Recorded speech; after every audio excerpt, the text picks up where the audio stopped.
Good afternoon. I am Sanjit. I am Lohan. I am Lohit. We are from Beacon Primary School. Our project is a burglar alarm. The aim of our burglar alarm is to keep the elderly and their staff safe, as studies have shown that the elderly are more vulnerable to burglary.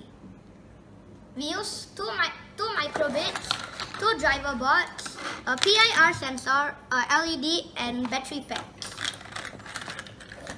Now let us do a short demonstration of how to use it and how it works.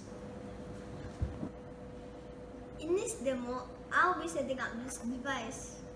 And I will be the burglar.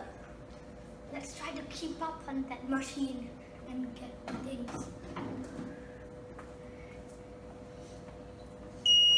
Oh no, I got caught red-handed. You think you could get away with this machine? I call 999.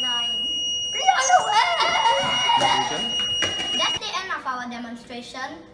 And as you can see, this device really works. Thank you for your undivided attention.